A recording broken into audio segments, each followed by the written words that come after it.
Hi, everybody. Today we are going to be talking about when the woman is the primary breadwinner and how this impacts relationships. I must tell you to subscribe because I have an awesome episode that I recorded recently about how you're replicating your parents' marriage, even if you don't think you are, especially if you don't think you are. Most likely you are in some ways. And please do follow me on TikTok. That's where I am getting a lot of traction now, so you get to see my shining face and not just my mellifluous voice. Just kidding, my Brooklyn accent. Okay, so a lot of people increasing, like 30% of women are primary breadwinners now, I think, from what I read. Either way, I'm seeing more and more of that dynamic because everybody can agree that that's increasing. You know, women are getting more they're just getting more opportunities. They're focusing more on their careers. That's all wonderful in many ways. However, it does shift the conventional dynamic that you guys grew up seeing on its head. So I don't think I've ever had a female primary breadwinner who came from a female primary breadwinner. Usually they had, maybe she had a single mother, but for people that had married parents, usually the father earned more, and now she is in a new sort of dynamic with her own husband as a primary breadwinner. And so neither partner really knows how to navigate that because neither one really grew up seeing it, at least in the people that I've seen. And also statistics would bear out that it would be extremely unlikely for a female breadwinner to have grown up in a household with a female breadwinner, obviously, since those used to be more rare. So anytime that there's a new dynamic, this is going to be a stressor on a relationship. And usually women don't start out as the primary breadwinner, by the way. Usually they become the primary breadwinner over time. Their career skyrockets in some way and the guy's just flatlines, or maybe he loses his job. And if he loses his job, then they decide that he's going to be a stay-at-home dad or something. And you know, it's usually not planned. I don't know a lot of people yet. Maybe in coming generations it'll be very different. But among the people I work with, usually people fell into this dynamic and did not ever really think about that would be their dynamic. So in the usual situation where women have the less high-earning job, the lower-earning job, then there can be reasons, pragmatic reasons for them to be more, like more often the one to take off with the kids or more often the primary default parent or whatever, because everything, the mortgage payments and all the bills are riding on the man keeping his job, and his job makes a lot more than her job. But in the situation where the woman is the primary breadwinner, then it's a little bit difficult for her because she gets all of society's messages that she should be the primary caretaker as the mother, but then her job is the one that's gonna fuck everything if she loses it. So she is the one who feels a lot of anxiety about maintaining her job and maintaining her, checking her email and being on top of shit and engaging in whatever work travel or whatever, because she's scared because everything's riding on her. So the exact same thing that the man has, although when the man has it, he has a lot more peers. So even if it's 30% of women, it's not 70% of women, So men have, they kind of know as they're growing up, I am going to have a job that makes a lot of money and supports my family or makes enough money to support my family. This is kind of, in the environment, in the ambient environment, men think that, whereas women may have been trained to be somewhat of a stay-at-home wife or a lower earner. And, I know I personally, I was getting my PhD, but I never really thought that I wouldn't kind of also somehow stay home with children as my mother did until I was in elementary school, So it's kind of weird for women when they grow up with one model and then they switch. It's kind of, it's almost like you don't really know what you're supposed to be doing. On the one hand, you're a high achiever, but on the other hand, aren't you really supposed to have all this time with the kids? And then where's that going to come from? And, whatever. But men have more of a definite script. There's very few men that I've ever met of the ages that I work with that say that they meant to be or intended to be a stay-at-home dad ever since they were little, whereas many women say, I wanted to stay home with kids. So the woman who feels like she is, as I just said in a TikTok video, like she's bringing home the bacon and frying it up too, she's going to feel very put upon, I mean, she is going to feel very much like everything's riding on her. She has to be a perfect mom. She has to be great at work. And if she loses her job, everybody's fucked. And this is going to be amplified times a million in a situation where the man's a stay-at-home dad. I see a lot of situations where a guy's a stay-at-home dad and the woman likes that like there can be a stay-at-home parent, but she has some envy that she wishes that it was her too. Like she wishes she could be able to do that. Sometimes those women are not being honest with themselves because they're super type A and they would never feel really fulfilled by staying at home with kids. But when they see the dad do it, then they envy it and they love their kids and they kind of wish that they had both things. And obviously that would be something to explore in individual therapy because none of us can have both, everything in their lives. Even people that, like me, worked very part-time when the kids were small, it still wasn't being fully one thing or the other, which comes with its own issues, right? Although certainly it was better, than if somebody has to make a black and white decision whether to work or to stay home. So what about the romantic dynamic? Well, not to be un-PC, but of course I'm always un-PC. Many, many, many, many women are not turned on by being the primary breadwinner. And I hear this a lot because they feel like they have to manage everything. And to them, that's somewhat of a masculine role, being in charge of everything, even if they don't say it like that, even if that's not their politics to even be conscious of that. They don't like the fact that they're in charge of kind of everything. This is times a million if they also feel like the CEO of the home.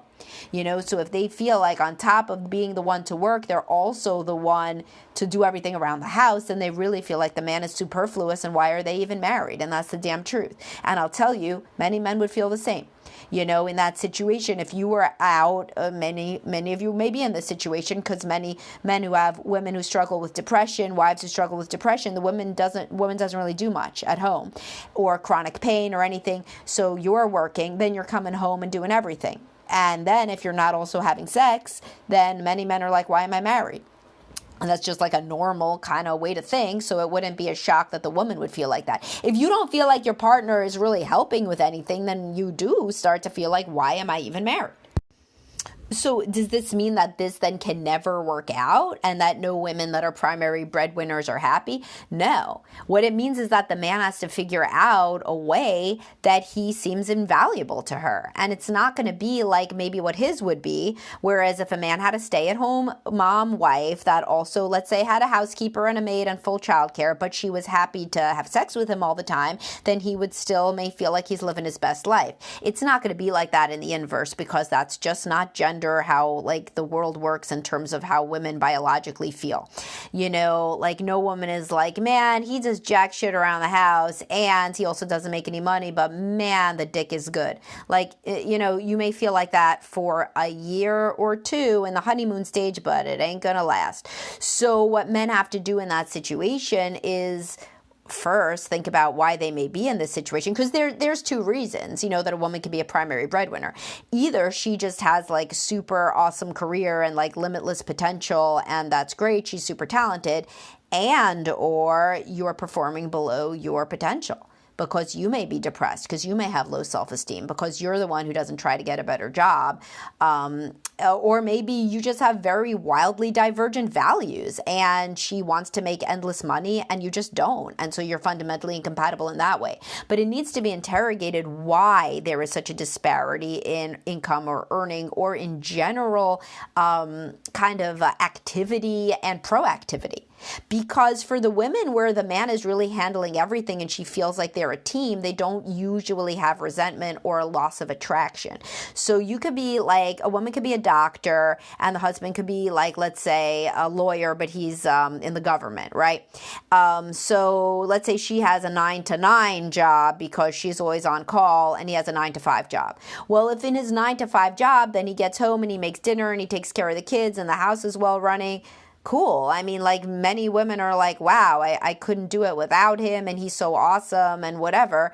But if he is like, not pulling his weight then she's not like that, then she's not impressed because he gets off at 5, and if what he does is play video games, then she's thinking, how is he playing video games and I'm at work and I'm having the kids stay at aftercare so that he can play video games. This is obviously not a situation I would see often, but it's an example of something where you could see how a woman would end up feeling a profound loss of attraction.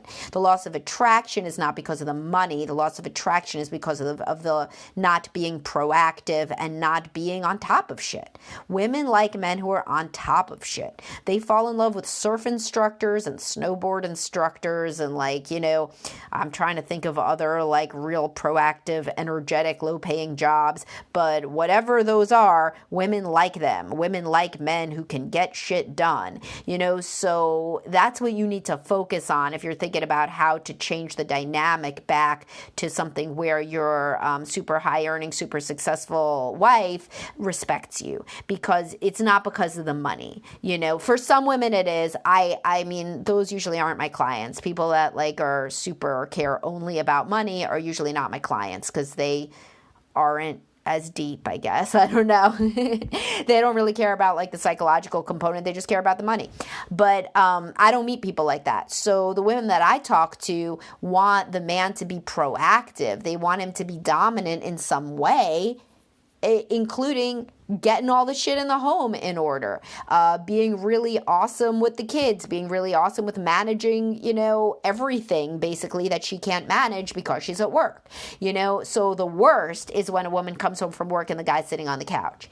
And I know that when guys come home from work and the woman's sitting on the couch, you're supposed to be all sorts of wonderful to her, sure. But I am the one who advocates for that. Then, there also should be some intimacy. So there should never be this situation where a guy is like, why am I even married? And a woman should also not be in a situation where she thinks, why am I even married? Because none of my needs are being met. And for a woman, the needs are going to be somebody to take care of shit. And for the man, it's probably physical intimacy. I mean, that's just the way the cookie crumbles. So if you're thinking about how to get the dynamic back where she values you despite making so much more money than you, it would be getting shit done that is important to her. And also, it means not sulking and being difficult, because sometimes the woman is not the cause of there being a dynamic shift. Sometimes the man is obsessing about the disparity in income and the disparity in their relative, prestige or whatever. And then he allows that to go to his head and becomes sulky and resentful. And he doesn't even want to have sex anymore. And he just starts fantasizing about, other women and going down porn rabbit holes because he feels so emasculated but not by anything that she's doing, literally just by a situation. And that is common among men who tend toward depression, that they are very, very sensitive to any perceived slight. And so when the woman may not even be saying anything. She certainly may not be saying anything like, I don't value you because you don't make money, but that's what he hears, So really, it's just like anything else. What women are attracted to is a confident, proactive man, irrespective of earning or anything else. If you are in a position where your wife says, I want you to earn more money, then interrogate why. It may not be because she's like this shallow woman who wants to drive a Bentley or something. It may be because she doesn't want to work anymore. But she doesn't really know how to say that, given her feminist leanings, her politics, and also the fact that she does not have evidence that you could float the family if she worked less. But many women have a fantasy that at some point their husband will come to the fore and will say, oh my God, you're working so hard. Why don't I somehow maximize my potential so that you don't have to work so hard? But men are not going to say that if they think that you love your job and that your whole reason for existing is your job. So they wouldn't know that that's something you would even want. Is to take a step back in your career. So many people do not speak openly about money. It's like they don't speak openly about sex. They don't speak openly about money. They just don't fucking speak. And this is where couples counselors like myself can come in and help you to open up the lines of communication. If you want your husband to make more money, it's like you never not never. I mean, there's shallow people in this world. But like sometimes it's because you want to spend more time with the kids, but you're scared about not being able to save for their college if you take a step back at work. It's like maybe you want to go out on your own as an entrepreneur, but you want his assurance that he would be involved in that business. There could be a million different things, but people do not talk about money enough, just like they don't talk about sex enough. So if you're hearing this, it can be your encouragement to start a conversation about finances, about parenting, about all of the different things that your wife being the breadwinner makes you think and makes her think. And whether your expectations for this marriage are being fulfilled, whether this dynamic has shifted things, whether she respects you despite earning more money than you, and in what ways and in which ways could she respect you more? Or do you think that she has changed for the worse and focuses more on her career and looks down on you despite you really trying to bust your ass and doing everything around the house, everything with the kids, and really being supportive, because sometimes women do get, tired of their partners in this situation and initiate divorce because they have this trope in their head that the man's supposed to make more money, and then when they started to make more, somehow magically they thought you would make even more and more, and then you all would just be in the same dynamic as before, just with net income that's higher. But that can't really happen sometimes because life isn't magical like that. So that would be something to discuss if there has been a marked lack of intimacy and you really do feel like this is that it is due to the relative disparity in finances. So you can use this as a motivator to really, think about and open up the lines of communication about how money impacts your relationship and what could even be done moving forward.